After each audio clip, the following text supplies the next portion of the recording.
یہ کہانی ان 5 معصوم حسن بے مثال کی حامل شریف گھرانے کی لڑکیوں کی ہے جنہیں ابلیس اپنی پرفریب چال میں پھنسا کر سیدھے راستے سے بھٹکا دیتا ہے اور پھر انہیں پر اسرار قوتوں سے مالا مال کر کے شیطانیت کے فروغ کے لیے معاشرے پر مسلط کر دیتا ہے، جہاں وہ تباہی و بربادی کے ایسے باب رقم کرتی ہیں کہ دنیا دنگ رہ جاتی ہے، اور بالآخر شیطان کے ان شاگردوں کا ٹکراؤ اللہ تعالیٰ کے ایک برگزیدہ بندے سے ہو جاتا ہے، اور جس کے پاس ایک عظیم روحانی قوت کی مالک پر اسرار عورت کا آنا جانا تھا، اور جس کا تعین ہی نہیں ہوتا تھا کہ وہ کوئی روح تھی یا زندہ حقیقت۔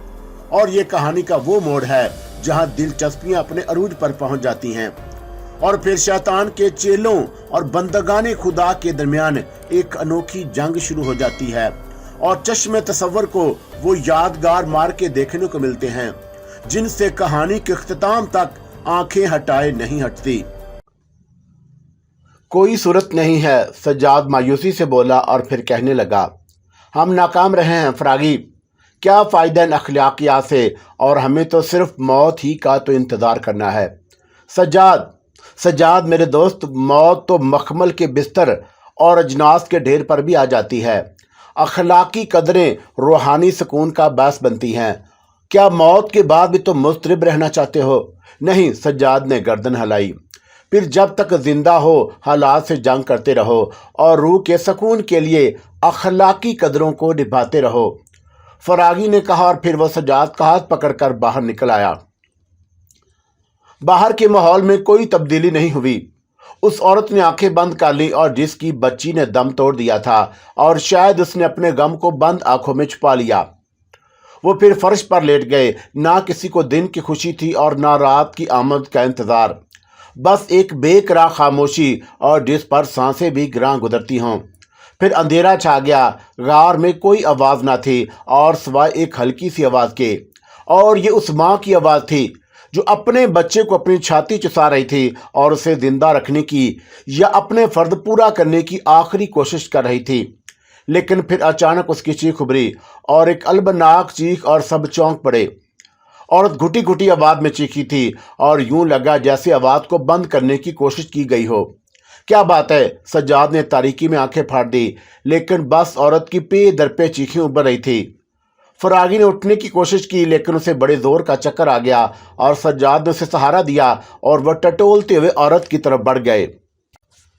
کچھ عجیب سا احساس ہو رہا تھا، لگ رہا تھا جیسے کوئی کسی کو نوچ کھسوٹ رہا ہو، اور کوئی عورت گھٹی گھٹی آواز میں چیخ رہی ہو، اور جیسے اس کا منہ بند کر دیا گیا۔ کیا ہو رہا ہے؟ کون ہے؟ فراگی دھاڑا، اور اس نے محسوس کر لیا کہ عورت سے دراز دستی کرنے والا کوئی مرد ہے، اور سجاد اور فراگی نے مرد کو پکڑ لیا۔ چھوڑ دو مجھے، سور کے بچوں، چھوڑ دو مجھے، اور مرد پکارا، سارتھی یہ کیا دیوانگی ہے؟ اور سجاد نے اپنے ساتھی کی آواز پہچان لی۔ میں کہتا ہوں مجھے چھوڑ دو ورنہ میں تمہیں ہلاک کر دوں گا۔ اور سارتھی پھر چیخا، بکو مت، تم غار کے ضابطے کو نہیں توڑ سکتے، اور اس وقت جب سب موت کے نزدیک ہیں اور تمہارے اوپر جنس کا بوجھ سوار ہوا ہے، اور کیا تم انسانی سے گری ہوئی حرکت نہیں کر رہے؟ چھوڑ دو مجھے، براہ کرم چھوڑ دو۔ اور سارتھی ان دونوں کی گرفت سے نکلنے کی کوشش میں ناکام رہا تھا۔ تم اس کی عزت نہیں لوٹ سکتے۔ اور سجاد نے گرج کر کہا، عزت کون لوٹ رہا ہے؟ اور میں تو اس کی چھاتی سے دودھ پینا چاہتا ہوں۔ چند قطرے، صرف چند قطرے، اور میری زبان سوکھ کر مر چکی ہے۔ میں مر رہا ہوں، اور صرف چند قطرے، اور میں بھی زندگی کا حق رکھتا ہوں۔ ساتھی نے کہا، اور دھاڑے مار مار کر رونے لگا۔ آؤ سارتھی، ہمت نہ ہارو، اور خاموشی سے عزت کے ساتھ موت کا استقبال کرو، اور ہمت سے کام لو سارتھی، سجاد نے کہا، اور بمشکل سارتھی کو واپس لانے میں کامیاب ہو سکے۔ سب ہی جاگ رہے تھے، اور سارتھی بیٹھا روتا رہا، اور پھر رتن چند کسی طرح اٹھ کر بیٹھ گیا۔ وہ اندھیرے میں ان لوگوں کو گھور رہا تھا، تم اخلاقیات کے ٹھیکیدار مت بنو، اور جب ہمیں موت ہی کو گلے لگانا ہے تو کسی کے حکم کی تعمیل کیوں کرے؟ یہ ضروری ہے رتن چند، سجاد نے کہا۔ تب پھر تم ہمارے لیے تمہاری موت بھی ضروری ہے۔ اور رتن چند نے کہا، ٹھیک ہے، کوشش کرو، لیکن تم کسی غیر اخلاقی حرکت میں اس وقت کامیاب ہوگے جب ہمیں ہلاک کر دو، سجاد نے کہا۔ رتن چند خاموش ہو گیا، اور اس نے کوئی جواب نہ دیا۔ پھر وہی لامتناہی خاموشی، وہی طویل سناٹا، اور سب نے آنکھیں بند کر لی تھیں۔ किसी को किसी के बारे में कोई अंदाजा ना था और फिर कोई उठा और गार के पिछले हिस्से की तरफ चला गया और गालबन रफा हाजत के लिए, और फिर देर देर तक कोई आवाज़ सुनाई ना दी। सुबह होने में कुछ देर थी जब बस्ती के दो नौजवान कहके लगाने लगे और वह दिमागी तवाज़ुन खो बैठे, लेकिन उनके जिस्मों में इतनी सख्त नहीं थी कि वो कोई जुनूनी कार्रवाई कर सकते, और उन्होंने सिर्फ अपने बाल नोचने पर इत्तफाक की। कोई कुछ ना बोला और किसी ने हमदर्दी के बोल भी ना कहे, लेकिन उस सुबह रतन चंद बहुत खुश था और उसका साथी हसन खान भी मुस्कुरा रहा था। तब रतन चंद ने कहा, क्या ख्याल है सज्जाद, उठकर बैठ सकते हो? मैं नहीं समझता रतन चंद। और वो तअज्जुब से रतन चंद और हाशिम खान को देख रहा था। बस अगर तुमने गार के मामलात में दखल देने की कोशिश की तो मैं तुम्हारी गर्दन दबा दूंगा, रतन चंद ने कहा, और वह अपनी जगह से खड़ा हो गया। और फिर वो हाशिम खान गार के चक्कर लगाने लगा। और कुछ हुआ है सज्जाद, फरागी ने आहिस्ता से कहा। हाँ, लेकिन क्या? और सज्जाद पुरख्याल अंदाज में बोला, और फिर वो खामोश हो गया। दफतन फरागी चौंक पड़ा। सज्जाद, उसने आहिस्ता से कहा।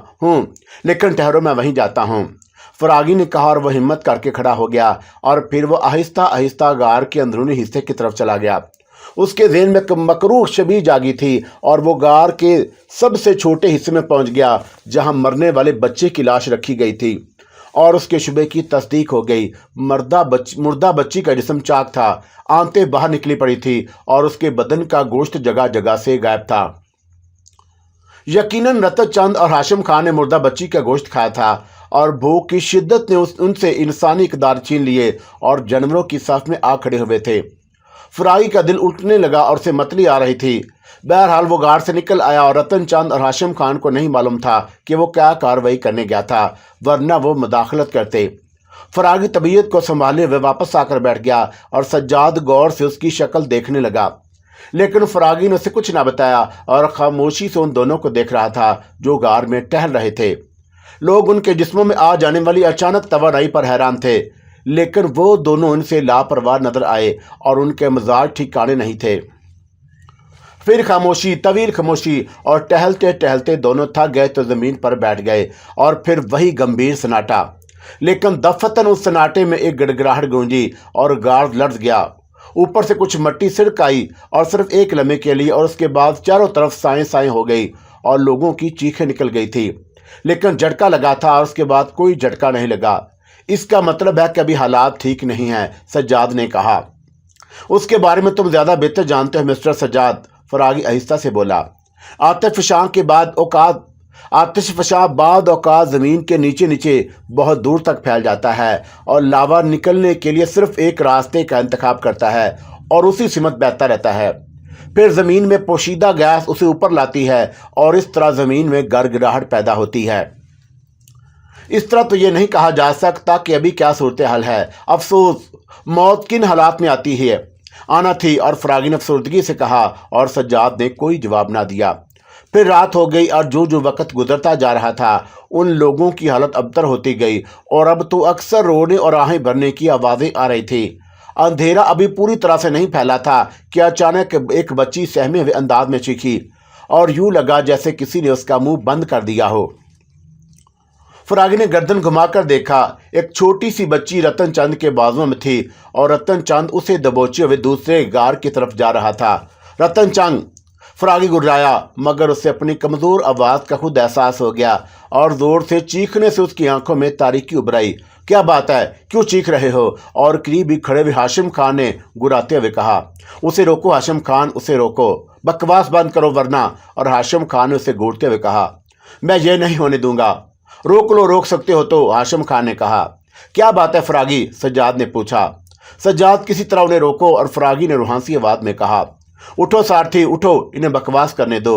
और हाशिम खान ने अपने तीसरे साथी को सहारा देकर उठाते हुए कहा और सारथी भी इकरार के साथ खड़ा हो गया। इस दौरान रतन चंद बच्ची को उठाकर अंदर ले जा चुका था और बच्ची की माँ सिर्फ अपनी जगह पड़ी सिसक रही थी। सज्जाद, क्या तुम उठने की हिम्मत कर सकते हो? और फरागी ने आहिस्ता से कहा। रतन चंद उस बच्ची को क्यों ले गया है? वो उसे हला करेंगे। और फिर सज्जाद लड़ते हुए पूछा।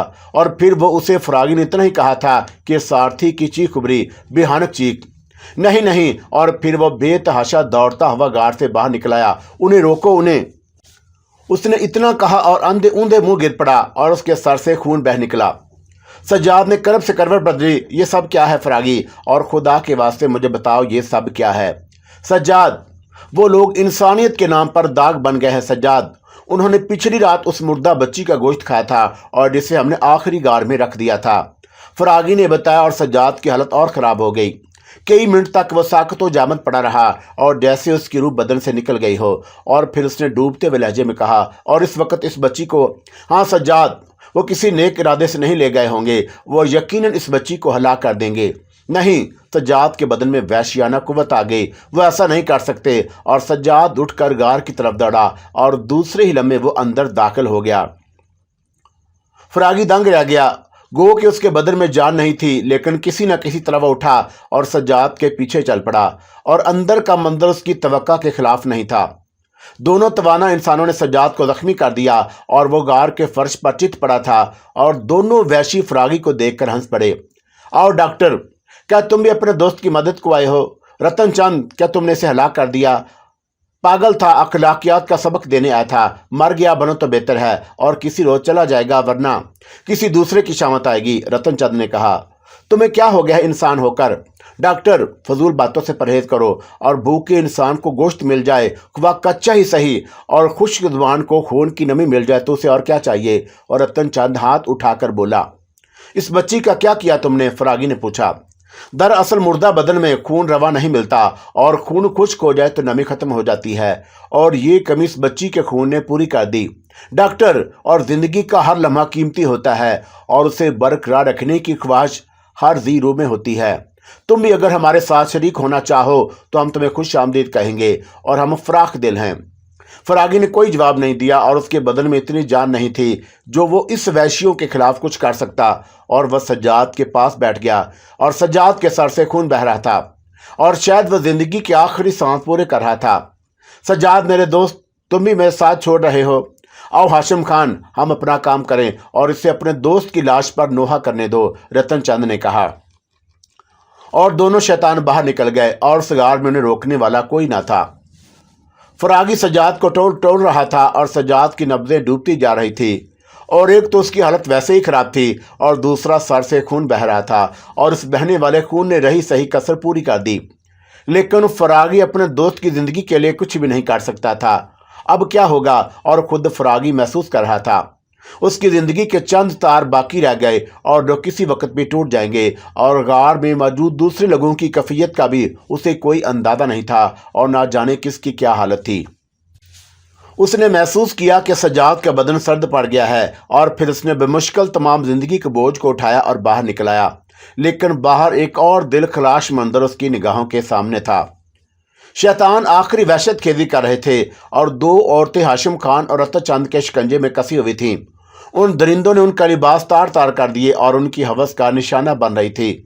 उनके साथी नौजवान खामोश निगाहों से उन्हें देख रहे थे, और किसी के मुंह से एक लफ्ज नहीं निकल सका।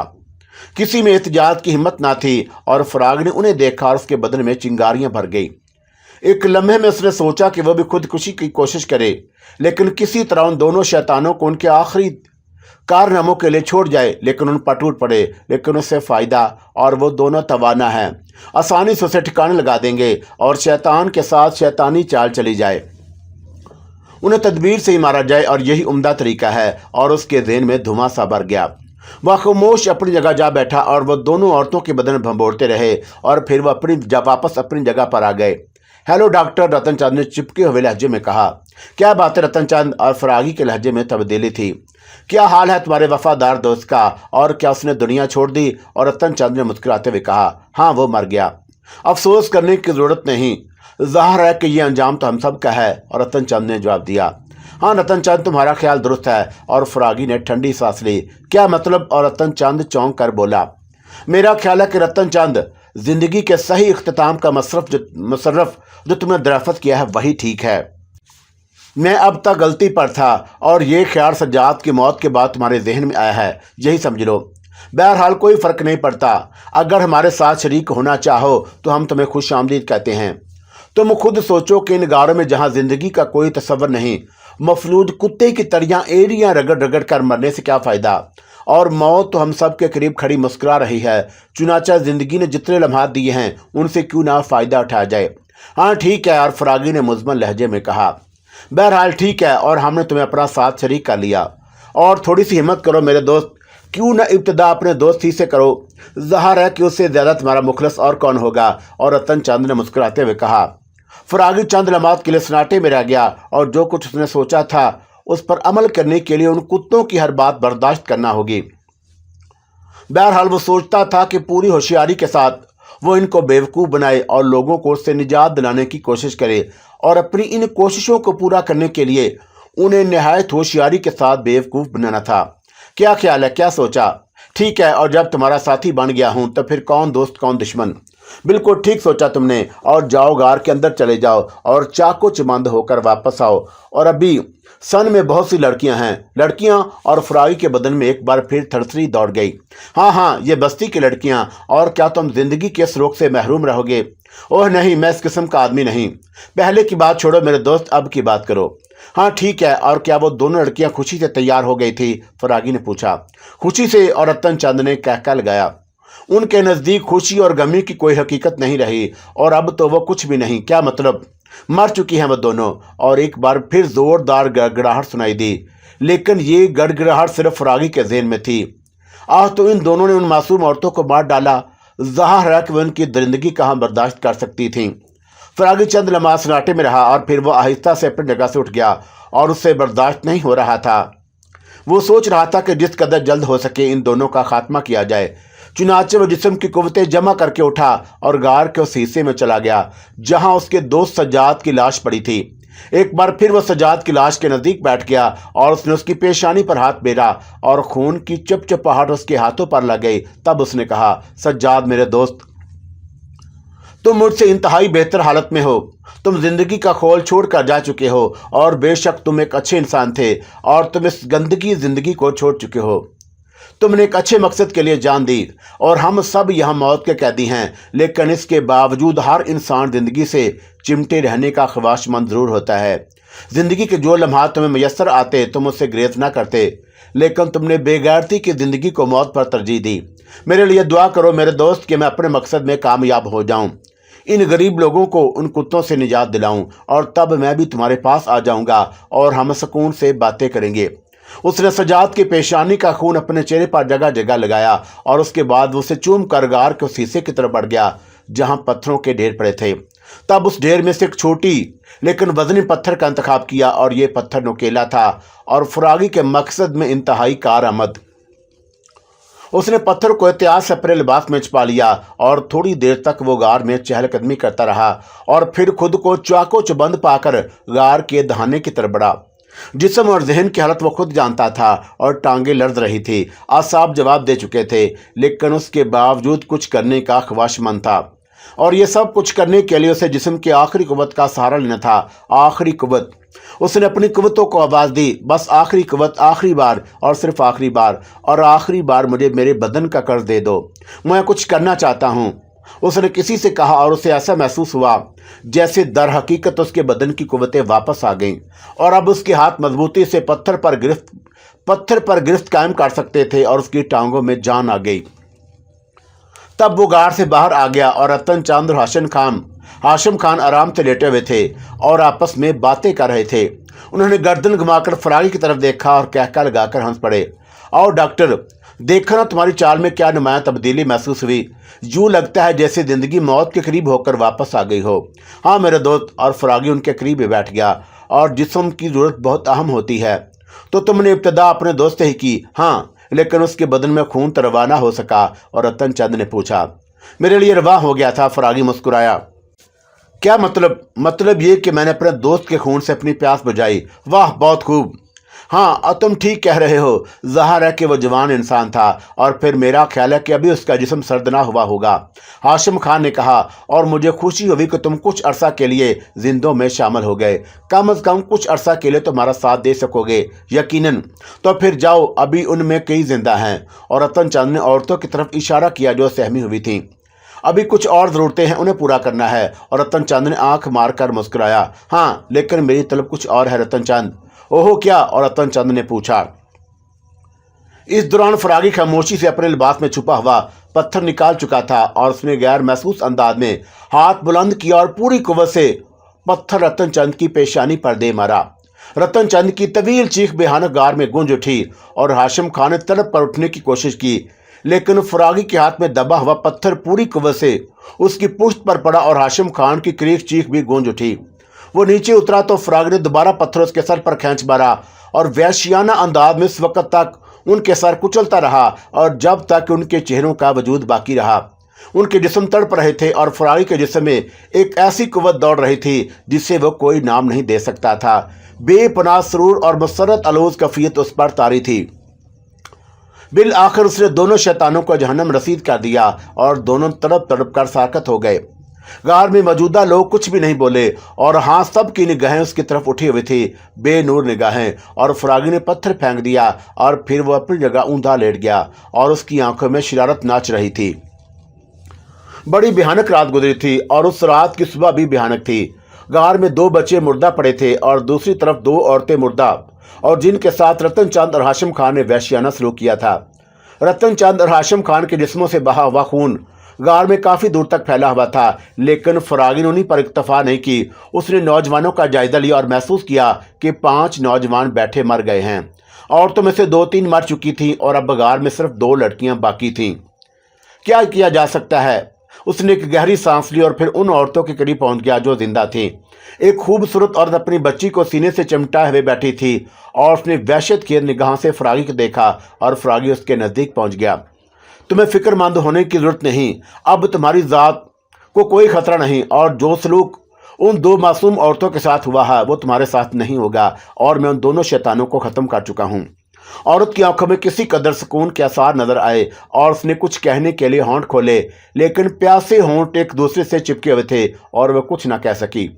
फरागी ने उसके शाने पर हाथ रखा और अपनी जगह वापस चला गया। उसके अलावा वो सारथी को होश में लाने की कोशिश करने लगा। कोशिश क्या करता सिवाय इसके कि अपने नाथवा हाथों से उसका बदन थपथपाए, और ये कोशिश कामयाब साबित हुई थी। सारथी ने थोड़ी देर के बाद आंखें खोल दी और फिर वो इंतहाई ज़मीनी आवाज में बोला, क्या हुआ क्या हुआ? ओ सारथी, होश में आओ, मैंने उन दोनों शैतानों को मौत की नींद सुला दिया है। शैतान कौन? सारथी ने उसे देखते हुए कमजोर आवाज में पूछा। रतन चंद और हाशिम खान, फरागी ने जवाब दिया। ओह, वो दरिंदे! और उन्होंने बच्ची की गर्दन दबाई और फिर उसे दांतों से उधेड़ने लगे और बस बच्ची का खून पी रहे थे और उन्होंने मुझे भी उसकी पेशकश की और मैं ज़हन पर काबू न रख सका। ओह मेरे खुदा! और मैंने उन दोनों को भरपूर सजा दे दी है सारथी। अब वो किसी को परेशान नहीं कर सकेंगे।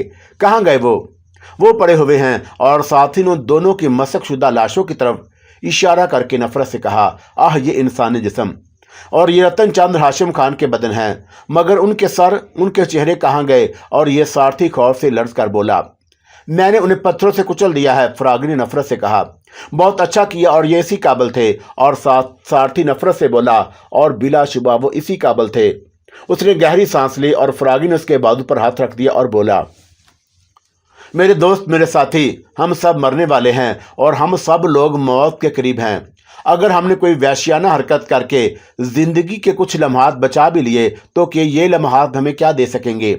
मरना तो है तो कम से कम इस सुकून के साथ मरो कि तुम कोई ऐसा काम करके नहीं मर रहे जिससे तुम्हारे ज़मीर पर बोझ हो और रूह की जिंदगी बहर सूरत जिंदगी होती है। सारथी गर्दन हिलाने लगा और फिर उसने कहा, आखिर मौत क्यों नहीं आ जाती? आ जाएगी सारथी, आ चुकी है और उसी गार में फरोकश है और हमें ज्यादा देर इंतजार न करना होगा। सारथी गहरी सांस लेकर खामोश हो गया और फिर वो दोनों गार की दीवार से टेक लगाकर बैठ गए। सिर्फ मौत का इंतजार। कैसी घुटन थी रूह में, और मौत का इंतजार तो सबसे शदीद होता है। रूह बदन में फड़फड़ाती है, सांसें एकदम दूसरे को धकेलते हुए बाहर निकलती हैं और जैसे हर सांस को खुद घुट जाने का खतरा हो। बातें भी की जाती हैं तो किससे? बस खामोशी, तवील खामोशी। लेकिन अचानक खामोशी टूट गई। जल्जला फिर आ गया था और काफी शदीद था। कई सेकंड झटके महसूस होते रहे और फिर एक अजीब वाकया रूनुमा हुआ। गार में अचानक रोशनी फैल गई और तेज रोशनी जो कई दिनों से नहीं देखी गई थी, और उनकी निगाह रोशनी के मंबा की तरफ उठ गई। गार का दहाना खुल गया था और वो चट्टान लड़कर नीचे जा पड़ी और जिसने उन्हें जिंदगी और मौत की कश्मकश में मुब्तला कर दिया था। किसी को यकीन नहीं आ रहा कि ये मोर्चा कैसे रूनुमा हो गया। फरागी और सारथी आहिस्ता से बोला, ये क्या होगा? मौत से आज़ादी मिल गई है सारथी, और हमारा सब्र रंग ले आया है। फरागी ने खुशी में लड़ते हुए बाद में कहा, तो आओ इन भयानक गार को छोड़ दें। और सारथी जल्दी से खड़ा हो गया। फरागी भी उसके साथ ही खड़ा हो गया और फिर वो दोनों गार के दहाने के पास आ गए। बाहर की फिजा पुरसकून थी और बहाल सर्द हो चुका था। बहरहाल बाहर कुछ भी हो, और सबसे बड़ा मसला गार छोड़ने का था, और अब वो किसी कीमत पर इस बेहाना गार में जिंदगी नहीं गुजार सकते थे। बचने वाले इस काबिल नहीं थे कि अपने कदमों पर चल सकते, और जिंदगी का यकीन भी उनके बदन में तवानाई न पैदा कर सका। लेकिन गार की खौफनाक फिजा से उनका निकलना जरूरी था। चुनाचा ये फर्ज भी उन दोनों ने अंजाम दिया। गार के बाहर की फिजा ने उनके जहनों पर बड़ा खुशगवार असर डाला, और ये एहसास उनके लिए तवानाई बख्श बन गया। उन्हें नई जिंदगी मिल गई, और बचने वालों में सिर्फ 7 अफराद थे। फरागी, सारथी और 2 औरतें और मर्द, एक बच्चा, और बाकी इंसानों को वो भयानक शक्लों में छोड़ आए थे। जमीन जगह जगह से फट गई थी, और लावे ने उस इलाके की शक्ल ही बदल दी थी। दूर दूर तक जिंदगी का वजूद नजर नहीं आ रहा था। हर चीज स्याह हो गई थी, और एक अनोखी सरजमीन वजूद में आ रही थी।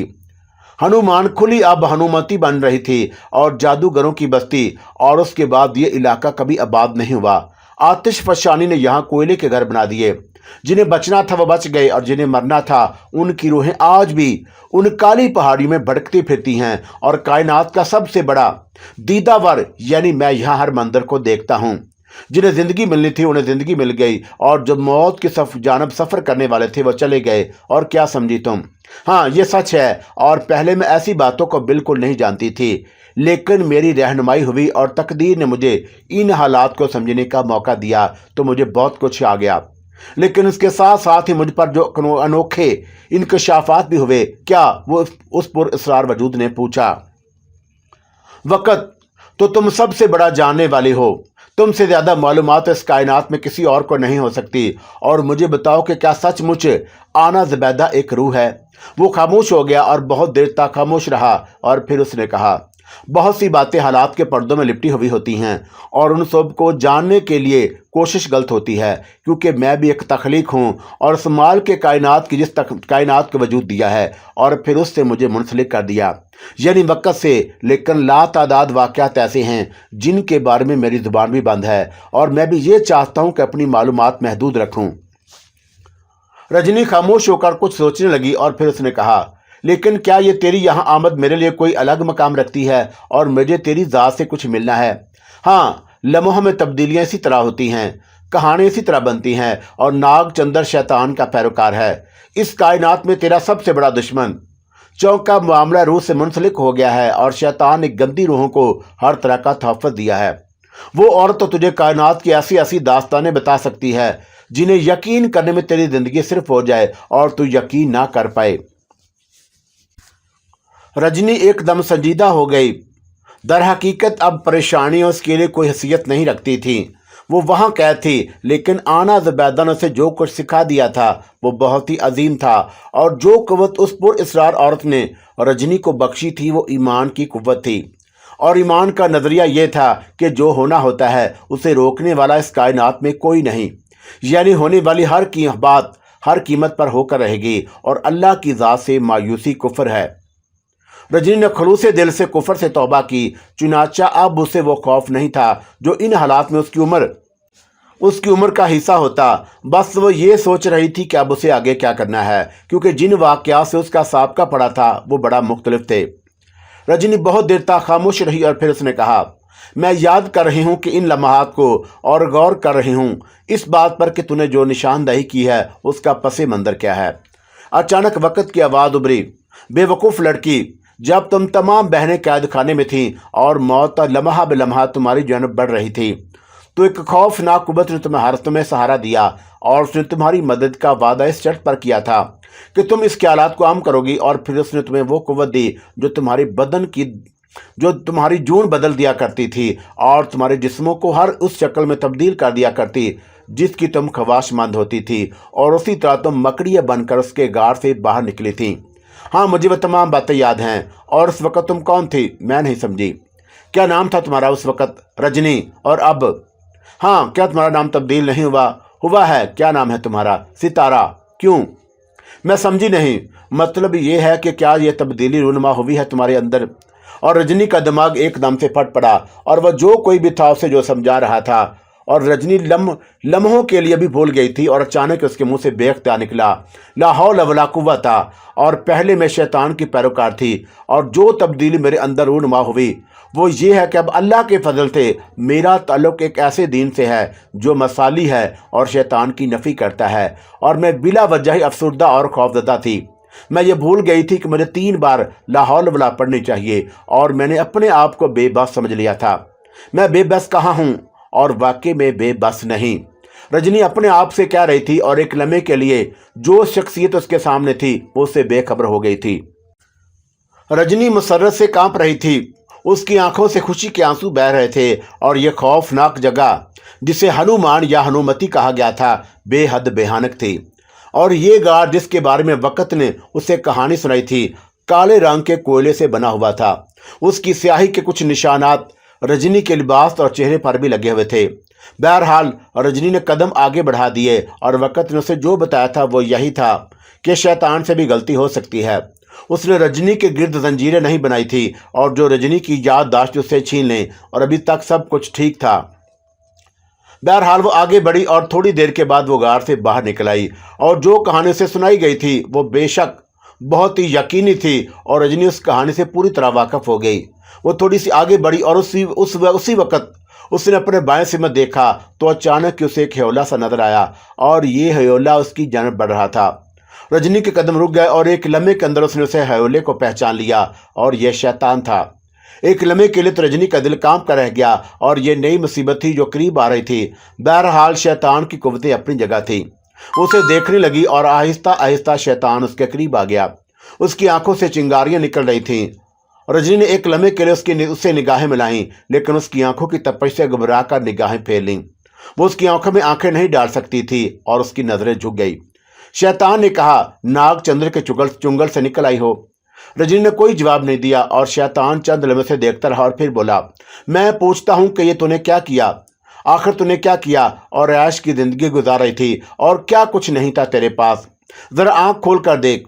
इस संसार में दुनिया किस तरह सड़कों पर एड़ियां रगड़ कर मर रही है, और मैंने वो तुम्हें सब कुछ दे दिया था जो तुम चाहती थी। तुमने मुझे एक चीज नहीं दी। नाम भी नहीं लेगी मेरा, आशीष गुणत नहीं कहेगी मुझे। नहीं, इस नाम में एहतराम है, तकद्दुस है, और जबकि ये दोनों चीजें तेरे लिए नहीं है मरदूद। वाह! और पुरइसरार औरत की जुबान बोल रही है, बोल बोल। और शैतान के होंठों पर शैतानी मुस्कुराहट फैल गई। एक चीज नहीं दी तूने मुझे, और जब मुझे वो चीज मिली तो मैंने तेरा नाम लेना छोड़ दिया। और शैतान ने भूमि सिकोड़कर रजनी को देखा और बोला, क्या चीज थी वो? मोहब्बत। और रजनी ने जवाब दिया, और शैतान सोच में डूब गया, और फिर उसने पुरख्याल अंदाज में गर्दन हिलाते हुए कहा, हाँ ये तू है, और ये तू वाकई है। और क्या नाम है उसका? साहल ही है ना उसका नाम। और जो कुछ भी है उसकी शक्ल में मुझे मोहब्बत मिली, और जब मुझे मोहब्बत मिली तो मैंने तुझे ठुकरा दिया। मुसलसल तौहीन किए जा रही है मेरी, और मेरे मानने वाले, मेरे चाहने वाले मुझे इसी तरह नहीं पुकारते, और इस तरह नहीं पुकारते मुझे। अब मैं ना तेरी मानने वाली हूं और ना तेरी चाहने वाली। देख ले कि तूने मेरे लिए नाग चंद्र का जो जाल बिछाया था, मैं उससे निकल आई हूं। और जवाब में शैतान ने कहकल गया और हंसता हुआ बोला, निकल आई? अरे अभी तो तेरे लिए इतनी दलदलें हैं और इतने गड़े हैं कि कदम उठाएगी तो 10 बार गिरेगी। क्या समझती है मुझे? और इस दुनिया की 3/4 से ज्यादा आबादी इस वक्त में सिर्फ मेरा नाम लेकर जी रही है, और तू क्या और तेरी औकात क्या? बेऔकात तो तू हो गया है, और तूने देख लिया कुछ नहीं बिगाड़ सकता मेरा अब तू, और मेरा कुछ भी नहीं बिगाड़ सकता, और मैंने तेरा सारा खेल खत्म कर दिया। गोया तूने मुझसे मुकम्मल बगावत कर दी। बगावत नहीं, और मैं तो तेरी सूरत पर थूक दिया है, हालांकि तुझे जिंदगी देने वाला मैं हूं। बकवास करता है। मैं जानती हूं कि मेरे माबूद को मेरी जिंदगी अजीज थी। बेशक हमने गलत तरीके से तेरा सहारा लिया, लेकिन आखिरकार मेरी आंखें खुल गईं, और मुझे पता चल गया कि तू शैतान है, सिर्फ शैतान, और ये नहीं जानती कि शैतान क्या है। अरे कुछ भी है, मुझे अब से इससे कोई गर्द नहीं। मैंने तो उसकी डोरी पकड़ी है, और जिसने ये दुनिया तख्लीक की है और मुझे तख्लीक किया है। एक बात बता, और क्या तू ये तस्लीम नहीं करेगा कि तेरा तख्लीक कुंदा भी अल्लाह है? हाँ है। और क्या तू ये बता सकेगा कि अल्लाह का तख्लीक कुंदा कौन है? कोई नहीं। इसका मतलब है कि वो सही महनों में बरतरों वाला है, और तू तो सिर्फ ایک ایسا منحوس وجود ہے جو اس نے آزمائش کے لیے تخلیق کیا ہے۔ بہت زیادہ بکواس کرتی ہے تو۔ میں جانتا ہوں کہ آنا زبیدہ نے تجھے یہ ساری باتیں بتائی ہیں۔ ہاں، وہ میری استاد ہے اور وہ میری محسن ہے۔ ٹھیک ہے، تو نے میرے رنگ نہیں دیکھے اور میں تجھے بتاؤں گا کہ میں کیا ہوں۔ ایک چھوٹی سی کامیابی حاصل کر کے تو غار سے باہر نکل آئی ہے، ورنہ ہنومتی تیرا مقبرہ بن جاتا، اور ہنومتی کے بارے میں تو ابھی کچھ نہیں جانتی۔ مجھے اس کی کوئی پرواہ نہیں، میں جانتی ہوں کہ میرا ایمان مجھے تجھ سے بچا لے گا۔ اور رجنی نے پر اعتماد لہجے میں کہا، دیکھ لوں گا میں بھی۔ اور شیطان پلٹ کر واپس چل پڑا۔ رجنی کا دل مسرت سے کانپ اٹھا اور اسے اس بات کی تو امید تھی کہ شیطان اسے خاصی مشکلات میں مبتلا کرے گا، لیکن اس بات پر بھی اسے یقین تھا کہ اب اس کے دوسرے سہارے ہیں اور شیطان اسے کوئی نقصان نہیں پہنچا سکے گا۔ اس نے آنکھیں بند کی اور قدم آگے بڑھا دیے، اور دل ہی دل میں وہ کسی آیت کا ورد کر رہی تھی۔ سفر طے ہوتا رہا اور اس وقت اس نے آنکھیں کھولی جب اس کے کانوں میں شور کی آوازیں ابھرنے لگیں۔ وہ نہیں جانتی تھی کہ ہنومتی اسکن سے کس آبادی کا فاصلہ کتنا ہے، لیکن جو اس نے سفر اختیار کیا تھا وہ تو فاصلوں کو مختصر کر دینے والا تھا۔ اور جب اس نے آنکھیں کھولی تو اس نے اپنے آپ کو ایمان علی کے مکان کے قریب پایا۔ اس علاقے کو وہ اچھی طرح پہچانتی تھی۔ اس نے دل ہی دل میں خدا کا شکریہ ادا کیا اور آگے بڑھ گئی۔ گھر کے اندر داخل ہوئی تو وہاں جو شخصیت اسے نظر آئی وہ آنا زبیدہ ہی تھی، اور آنا زبیدہ کو دیکھتے ہی اس کے دل میں سینکڑوں خیالات پیدا ہو گئے۔ آنا زبیدہ نے سرد لہجے میں کہا، آؤ، میں جانتی ہوں کہ تم کہاں سے آ رہی ہو۔ رجنی خاموشی سے آنا زبیدہ کے ساتھ اس کے کمرے میں پہنچ گئی، اور جو ایمان علی نے آنا زبیدہ کے لیے مخصوص کر دیا تھا۔ رجنی نے پوچھا، میری گمشدگی سے یہاں پریشانیاں تو نہیں پیدا ہوئی؟ نہیں، تم جس سفر پر گئی تھی اس کے بارے میں ایمان علی کو علم ہو گیا تھا، لیکن افسوس کہ میں سب کچھ نہیں کر سکی جو کرنا چاہتی تھی۔ کیوں؟ اور میں اس لیے گئی تھی کہ وہاں کچھ کر سکوں، لیکن شیطان کا جال وہاں بہت مضبوط تھا۔ خیر، میں تجھے ایک خوشخبری سناؤں ستارہ، کہ جس کام کے لیے تو گئی تھی وہ تو ہو گیا ہے۔ ہو گیا؟ ہاں، مگر کیسے؟ جس مقصد کے لیے تو گئی تھی، تو جسے بیوقوف بنانا چاہتی تھی وہ بیوقوف بن گیا۔ کون؟ وہی جس نے شیطان کی مدد سے اس بچی کو اپنے جال میں پھانس رکھا تھا۔ اب اس کا سارا طلسم ٹوٹ گیا، کیونکہ ناگ چندر اس کے پاس پہنچ گیا تھا، اور یہ گندے علم والے بہت سے معاملات میں بڑے بے بس ہوتے ہیں۔ مثلاً کسی کے سامنے اس کا گرو پہنچ جائے اور گرو کا مقصد وہ نہ ہو جو چیلے کا مقصد ہے، تو چیلے کا مقصد فوت ہو جاتا ہے۔ ناگ چندر اس کا گرو تھا اور ناگ چندر کا گرو شیطان۔ یوں سارا کھیل تیری جانب منتقل ہو گیا اور ان کا باقی کھیل بالکل ختم ہو گیا۔ نروپا بالکل ٹھیک ہے اور وہ کبھی اب کسی سے جال میں نہیں آئے گی، اور یہ تیرے لیے خوشخبری ہے۔ بانکے لال اور اس کا پورا خاندان تیرا احسان مند ہے۔ وہ سمجھتے ہیں کہ تو نے اپنی قربانی دے کر ان کی بیٹی کو بچا لیا۔ بس اتنا ہی چاہیے تھا، اور اس سے زیادہ ہمارا اور کوئی مقصد نہیں۔ لیکن آنا زبیدہ، اس دوران میں جن حالات سے گزری ہوں اور جو واقعات اور داستان سنی ہے، ہاں وہ سب ٹھیک ہے۔ تو کیا یہ بھی ٹھیک ہے کہ تم کوئی زندہ شخصیت نہیں بلکہ صرف ایک؟ آنا زبیدہ ایک دم ہنس پڑی، اور ایک لمحے تک خاموشی اختیار کرنے کے بعد اس نے کہا، یہ بھی ہماری کامیابی ہے ستارہ، اور شیطان ہر ایک کو دھوکہ دیتا ہے، اور اس کی تو حیات کا مقصد یہی ہے۔ لیکن اگر ہماری طرف سے وہ خود دھوکے میں رہے تو کیا یہ ہمارے لیے عذاب کی بات نہیں؟ دھوکے میں رہے؟ اس سے زیادہ کچھ مت پوچھو اور میری زبان نہ کھلوا۔ اس وقت جو کچھ ہوا ہے وہ نہیں سمجھتی کہ کتنا بڑا ہوا۔ اور کیا ان لوگوں نے یہ بات کی تھی کہ تجھ سے تیری وہ قوت چھین لی جائے؟ یعنی تو جو اپنی جون بدل لیا کرتی تھی اور جو دل چاہے بن جاتی، اور یہ قوت تجھے شیطان نے دی تھی، ہاں وہ قوت مجھ سے چھین لی گئی، تو اس سے خوشی ہے یا رنجیدہ؟ میں اس کا کوئی تعین نہیں کر سکتی۔ بے وقوف، یہ تیرے لیے خوشی کی بات ہے کہ تقدیر نے تجھ پر ایک شیطانی بوجھ ہلکا کر دیا۔ وہ شیطان کا عطیہ تھا جو تو اپنی حیثیت بدل لیا کرتی تھی۔ شیطان نے اس خیال سے تجھ سے وہ قوت چھینی کہ کہیں تو اس قید خانے سے نکل نہ جائے، لیکن اس قوت کے چھیننے کے بعد تیرے وجود میں شیطان کا کوئی قصور نہیں رہا، یعنی اس کا کوئی احسان تجھ پر نہیں، اور جس کی وجہ سے تو اس کے چنگل سے آزاد ہو گئی۔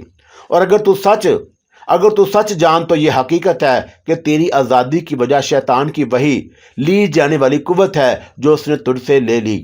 آنا زبیدہ نے پھر ایک کہکہ لگایا اور بولی، اور دیکھو شیطان بھی کبھی کبھی کس طرح خود اپنے جال میں پھنس جاتا ہے۔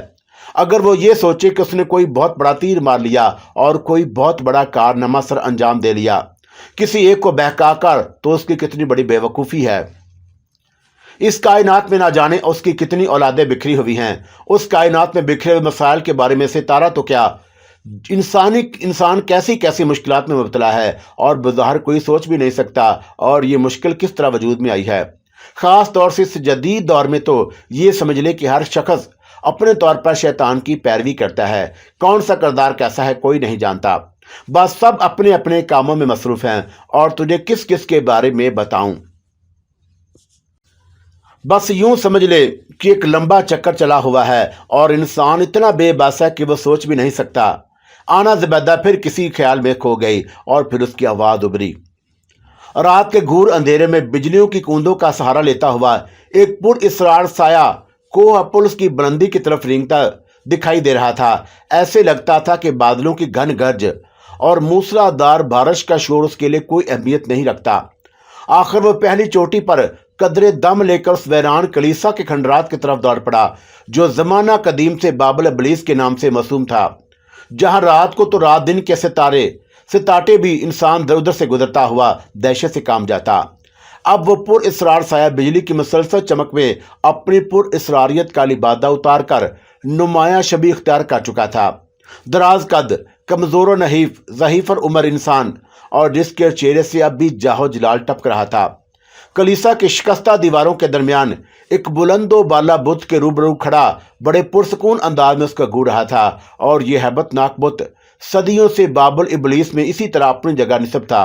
8 फुट का द्यो कामत मुजस्मा पत्थरों से तराशा गया था। मकरू सा चेहरा, लंबे नकीले दांत, शोला बरसाती आंखें और बड़े बड़े नाखन और बाहर को निकले हुए सुर्ख जुबान। मशहूर था कि हज़रत ईसा अलैहिस्सलाम की पैदाइश के दिन शैतान और लईन को इसमें कैद कर दिया गया था, मगर अब मकरू फ़रेब से आज़ाद होकर उसने अपना मस्कन बना लिया। और ये भी मशहूर था कि नामुरादियों और नामहरूमियों का शिकार मायूस नौजवान और अपनी असमतों के मोती लुटाने वाली 2 शेज़ाएं खुदकुशी से पहले इस बुत के आगे सरबसुजूद होकर अपनी रूहों की निजात के लिए दुआएं मांगा करती और फिर उसकी शोला बार आंखों से निकलती हुई शुआओं से मशहूर होकर चोटी से छलांग लगा देती। और फिर इस गैर इंसानी पुरहोल माहौल में उस पुरअसरार मर्द ज़ईफ़ की आवाज़ें बुलंद हुईं। ए रहीमो करीम आका, मुझे मालूम है कि खुदकुशी हराम है, मगर कोई दूसरा रास्ता भी तो नहीं और जिसको इख्तियार करके मैं इस दर्दनाक अजाब से निजात पा सकूं जिसमें मैं मुब्तला हूं। और मैं इनकार नहीं कर सकता कि मेरी पूरी ज़िंदगी गुनाहों का एक लामतनाही सिलसिला बनी रही। मैं अपनी सारी दौलत अय्याशी और नफसियाती आसूदगी की भीड़ चढ़ चुका हूँ और ना तो मेरी कोई शरीक हयात है और ना औलाद, ना अजीज़ व अकारब, और मेरी चलती फिरती लाश मेरे लिए जहन्नम बनकर रह गई। और आज मैंने ये तय करके निकला हूँ कि आखिर खुद तू मुझे नहीं बुलाता तो मैं अपनी नापाक रूह शैतान के हवाले करके मुतमिन हो जाऊँगा। फिर वो घुटने टेक कर अपनी मल्तजाना नजरें आसमान पर दौड़ाता है। बिजली जोरों शोर से कड़कती है और बादल की गर्द से पहाड़ियां गूंज उठती हैं। फिर वह हकारत भरी नजरों से इब्लीस के बुत को देखता है और उसके होंठ लड़ते हैं। ओ लाइन ओ मरदूद, बारगाह खुदाबंदी की बजाय मैं तेरे दामन में पनाह लेना चाहता हूँ, और क्या तू मेरी बेकरार रूह की कुर्बानी कबूल कर सकता है। फिर वो उठा और डगमगाता हुआ पलटा। उसी दम माबदे के शिकस्ता गुंबद में एक मुहीब आवाज गूंजी, रुक जाओ और आदम की हकीर औलाद। उसने पलटकर उस बुत पर निगाह डाली तो उसकी आंखों से चिंगारियां निकल रही थी और उसकी थोथनी से लड़के हुए होंठ हिल रहे थे। हजारों लाखों तेरे भाई बहनों ने इस चोटी से खुदकुशी करके छलांग लगाई, लेकिन तू पहला इब्ने आदम है जिसने मेरे हजूर में अपने गुनाहों का इकरार करके अपनी बेकरार रूह का तोहफा पेश किया। इसलिए मेरे जूदो करम का दरिया तेरे लिए जोश में आ चुका है और मैं तुझे एक हराम मौत के बदले एक रंगीन जिंदगी बख्शने का इरादा रखता हूँ। एक ऐसी जिंदगी जो गैर फानी होगी, हयात अबदी, और सिर्फ यही नहीं बल्कि हुस्ने लाजवाल के साथ तेरे शबाब की वापसी और दौलत बे पाया दौलत, ऐशो इशरत, ताकत, जाहो हशमत। बूढ़ा हैरत से उस मुतहरक मुजस्मे को देखता रहा। और क्या तुम मेरी महरूमियों और मजबूरियों का मज़का तो नहीं उड़ा रहे? अहमक इंसान, क्या तू नहीं जानता कि खुदा के बाद मैं दूसरी लामहदूद ताकत का मालिक हूँ? मैं अब भी मुल्कुल मौत हूँ और खुदा खुद मुझसे आजज़ है। फरिश्ते अब भी मुझसे खौफ खाते हैं। और फिर उस मकरू बुत के हलक से एक ऐसा कहका बुलंद हुआ कि इब्लीस की चोटियाँ एल्पस की चोटियां थरथरा उठी और बूढ़ा घबरा कर सजदे में गिर गया। उठ अहमक, आड़ से तू मेरे मरीदों के खासल खास ग्रोह में शामिल हो जाएगा। बूढ़ा उठा और उसके कदम डगमगा रहे थे और आवाज थर्रा रही थी। और फिर बता ए अजीम ताकत, मुझे क्या करना है और मुझे वो रास्ता दिखा जिसका तू वादा कर रहा है। तो फिर गौर से सुन ए हकीर इंसानी कीड़े, तुझे 7 अछूती कंवारियां मेरे भीन चढ़ाना है और वो पाक दामन और 2 शेजाएं जो तेरे दामे मोहब्बत में दिलो जान से गिरफ्तार होकर अपना तन मन धन सब कुछ तेरे कदमों पर निसार कर दें। और जिस किताब लाना इन कंवारियों के बस की बात ना होगी, मगर शर्त यह है कि तेरे कदम ना डगमगाएं और तू उन्हें धोखा देता रहे और खुद धोखा ना खा जाए, वरना अहद शिकनी तुझे मेरा कहरो गजब से हमकिनार कर देगी। मंजूर है अजीम ताकत। और बूढ़ा कामता हुआ रहा। उसके बाद तू अमर हो जाएगा। और शैतान की आवाज एक बार फिर उभरी, तेरा हुस्न, तेरा शबाब, तेरी दौलत सब लाजवाब बन जाएगी और मुझे ये कुर्बानियां कहाँ और किस जगह अंजाम देना होंगी। इस जगह यहाँ मेरे कदमों पर। और शैतान लाइन गुर्राया, और किस तरह देनी होंगी और उसके लिए तुझे कुछ फिक्रमंद नहीं होना चाहिए और कुछ ए अजीम ताकत, अपना हाथ मेरे हाथ में दे और वादा करके तो अपने अहद पर कायम रहेगा। और मुजस्समे को एक बार फिर हरकत हुई और बूढ़े ने अपना हाथ आगे बढ़ा दिया। मैं वादा करता हूं ए अजीम ताकत के मरते दम तक अपने ओहद से ना फिरूंगा। इत्तफाकन बूढ़े में एक इनकलाब अजीम नमूदार हुआ और अब वहां एक नहीफ व नज़ार बूढ़े की बजाय एक तवील कामत नौजवान हुस्नो रानाई का मरका खड़ा था और शहजादों के जरी पोशाक में मलबूस। साथ ही मबद में बकाया नूर बन गया और पुर इसरार शुआएं चारों तरफ फूट पड़ी। और अब शैतान के हाथ में एक आईना था जिसमें नौजवान का अक्स नजर आ रहा था और वह खुद भी अपनी सूरत और हैबत देखकर आईना हैरत बन गया। तुम एक मशरकी शहजादे बनकर वीनस के जदीद तरीन इलाके में मुकीम हो गए। और शैतान लईन की आवाज़ एक बार फिर माबद के गुंबद से टकराई, कसरे जमाली तुम्हारा इंतजार कर रहा है और तुम्हारा नाम शहजादा फर्क जमाल है। ऐरानी तर्ज पर सजाया हुआ ये महल हर जरूरी साजो सामान से मुज़य्यन है। बस जाओ और अपना काम शुरू कर दो, मगर ठहरो, एक जरूरी बात सुन लो।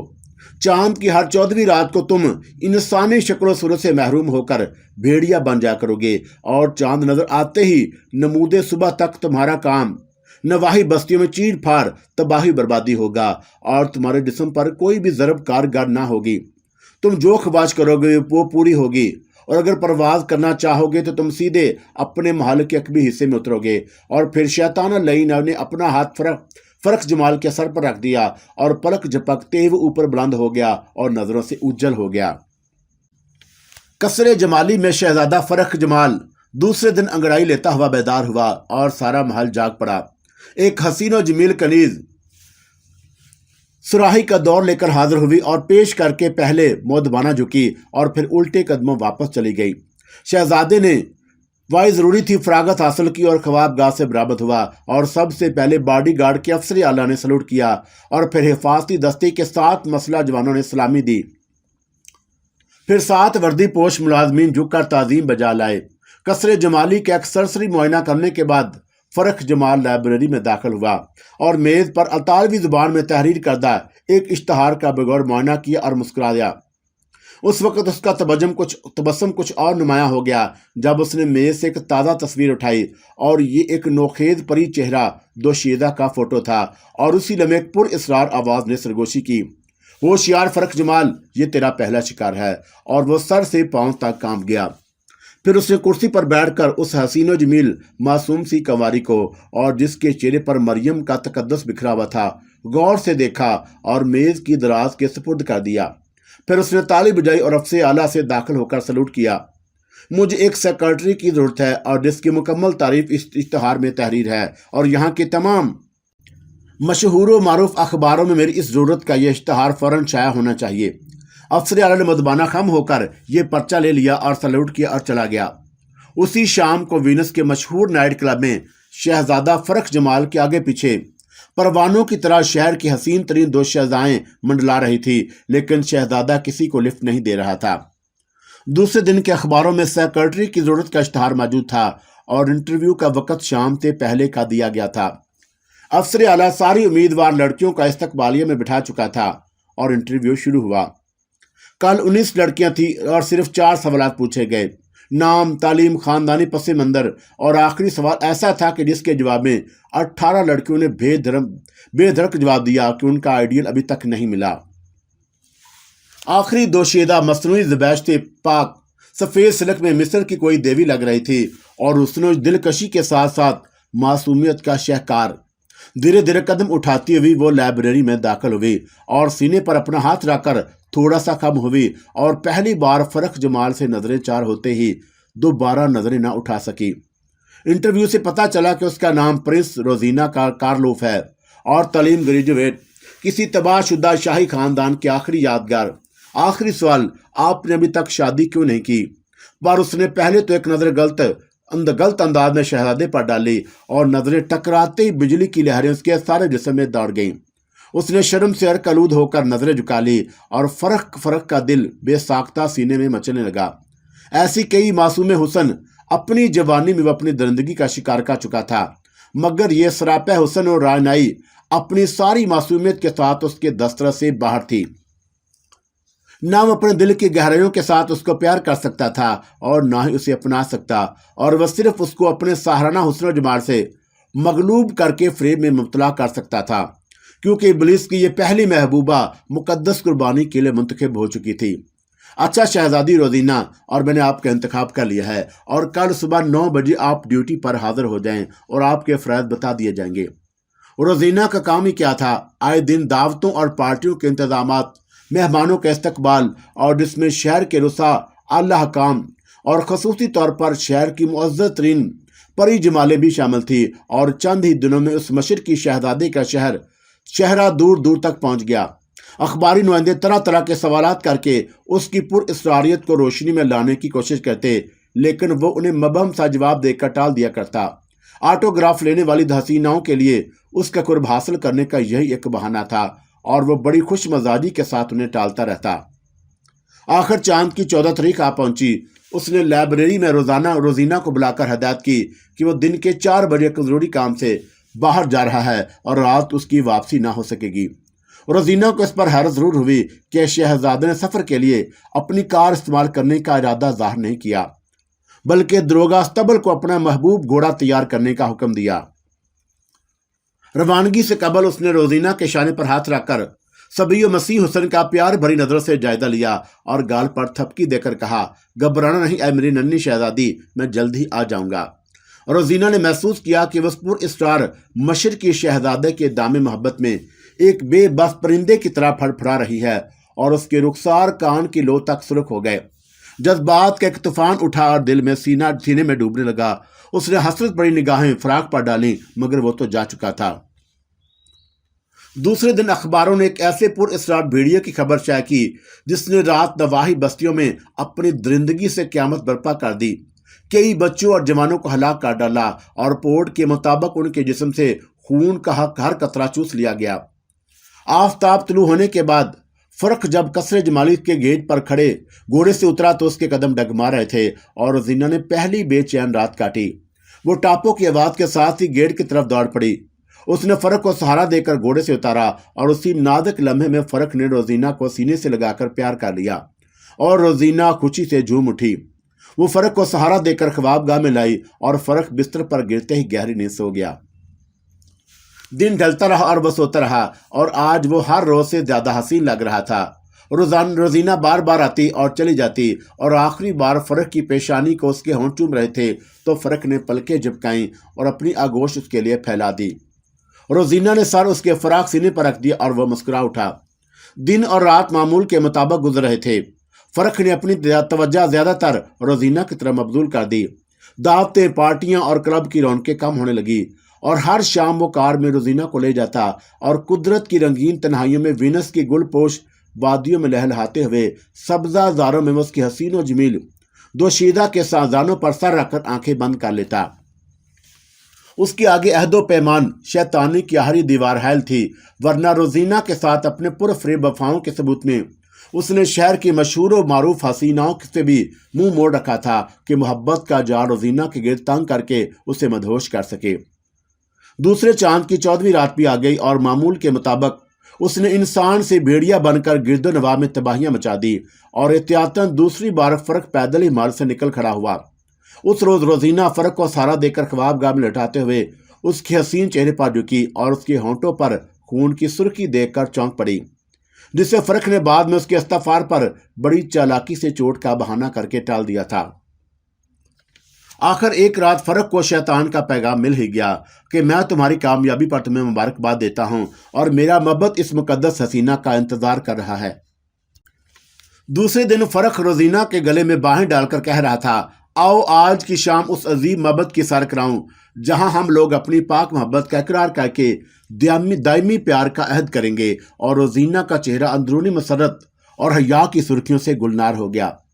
یہ ایک بھیانک رات تھی اور بجلی کی کڑک اور بادلوں کے شور میں آج دو متحرک سائے ایک دوسرے سے لپٹے ہوئے باب الابلیس کی طرف بڑھے جا رہے تھے، اور بجلی کی مسلسل چمک میں ایک تازہ اندام حسینہ بخوبی پہچانی جا سکتی تھی۔ شہزادی روزینہ سہمی سہمی فرق جمال کے بازوؤں کا سہارا لیے جذبات کے ہیجان سے لبریز دل کی دھڑکنوں کے ساتھ اپنے ڈگمگاتے ہوئے قدم آگے بڑھا رہی تھی، اور آخر کار وہ جو ہی محبت کے اندر داخل ہوئے، ابلیس کا ہیبت ناک مجسمہ پورے گنبد کے بقا نور بن گیا، اور روزینہ کی ایک سہمی وچیخ کے ساتھ ہی ایک پر اسرار آواز گنبد میں گونجی، مبارک ہو اے مقدس نازنین، میں تم دونوں کی پاک محبت کا تحفہ قبول کرتا ہوں۔ اور فرق جمال گھٹنے ٹیک کر سر بسوجود ہو گیا، اور لرزتی کامتی روزینہ بھی جھک گئی۔ جک روشنی غائب ہو گئی، اور اب چاروں طرف مہیب تاریکی اپنا بھیانک منہ پھاڑے کھڑی تھی، اور پھر اس شیطانی مجسمے کی آنکھوں سے شعلے نکلنے لگے، اور جب تیز شعائیں بجھ گئیں تو آواز گونجی، اے میرے محبوب بارگاہ شیطانی، آگے بڑھ اور اس مقدس تحفے کو اپنے بازوں میں سمیٹ کر میری طرف بڑھا دے۔ فرق نے ایک معمولی کی طرح حکم کی تعمیل کی، اور اس گپ اندھیرے میں دو طویل غیر انسانی ہاتھ بڑھے، اور روزینہ اس طرح غائب ہو گئی جیسے اس کا کہیں وجود ہی نہ تھا، اور روشنی کے جھماکے نے باب الابلیس کو ایک بار پھر نور بنا دیا، اور گنبد ایک بار پھر مکروہ آواز سے گونج اٹھا، تیرا مقدس تحفہ قبول ہوا اور تیری طاقتوں میں دو چاند اضافہ کر دیا گیا۔ تیرے ساتھ خصوصی رات کے لیے تیرے دوسرے تحفے کی تشبیہ دی جا رہی ہے، اسے غور سے دیکھ اور ذہن نشین کر لے۔ اور پھر وہی مہیب تاریکی چھا گئی۔ شیطانی مجسمے کی پشت سے مجسمے نور بن کر جو ایک حسین پیکر ابھرا، اور وہ ایک معصوم دوشیزہ کا تھا۔ فرق نے غور سے اسے دیکھا اور لرز گیا، اور اس لڑکی کو وہ اچھی طرح جانتا اور پہچانتا تھا، اور یہ شہزادی بیٹرس تھی، ایک معمول رئیس کی اکلوتی بیٹی۔ اور فرق جمال نے دوسرے دن ہی اخباروں میں یہ خبر شائع کر دی، میری سیکرٹری زونا کارلوف راز سے لاپتہ ہے، اور وہ جہاں کہیں بھی ہو مجھ سے آ کر ملے۔ اس خبر کے شائع ہوتے ہی ہلچل مچ گئی۔ پولیس اور اخباری رپورٹروں نے 3 دن تک فرق جمال کو گھیرے رکھا، اور اس کے علاوہ روزینہ کی بوڑھی دادی نے رو رو کر اپنا برا حال کر لیا۔ فرق جمال حقیقت میں اداس تھا، اور اس کا دل روزینہ کے غم سے خالی نہ تھا۔ اس کا ضمیر اسے کچوکے لگا رہا تھا، اور وہ گھبرا کر اپنا سر دیواروں سے ٹکراتا رہا، گھنٹوں تنہائی میں بیٹھ کر اس معصوم پیکر کے تصور میں کھویا رہا۔ آخر ایک ایسی ہی درد میں ڈوبی ہوئی رات میں ابلیس کا پیغام آیا، اپنے عہد پیمان کو بھولنے کی کوشش فضول ہے میرے دوست، اور کل صبح دوسرے مقدس تحفے کا امتحان ہے۔ فرق نے یہ پیغام سننے کے بعد ایک نادیدہ ہاتھ کا لمس اپنے سر پر محسوس کیا، اور عالمی مدہوشی میں آنکھیں بند کر لیں۔ جب اسے ہوش آیا تو روزینہ کی یاد خواہ پریشان کی طرح منتشر ہو چکی تھی، اور صبح بیدار ہوتے ہی اس نے پہلے کی طرح چہتی اور توانائی محسوس کی، اور پرساد دینے والوں کا 3 دن سے سلسلہ جاری تھا۔ افسر اعلیٰ نے کاؤنٹ لانر اور شہزادی بیٹرس کی آمد کی اطلاع دی، اور فرق نے انہیں ڈرائنگ روم میں بٹھانے کا حکم دیا، اور خود ڈریسنگ روم میں چلا گیا۔ جب وہ مسکراتا ہوا ڈرائنگ روم میں داخل ہوا تو دونوں باپ بیٹی نے اٹھ کر بڑے تپاک سے اس کا استقبال کیا۔ فرق جمال اپنے حسن مردانہ کی ساری سحر عظیمیوں کے ساتھ آگے بڑھا، اور بیٹرس اس سے ہاتھ ملا کر آنکھیں چار کرتے اپنے معصوم دل اس کی نظر کر چکی تھی۔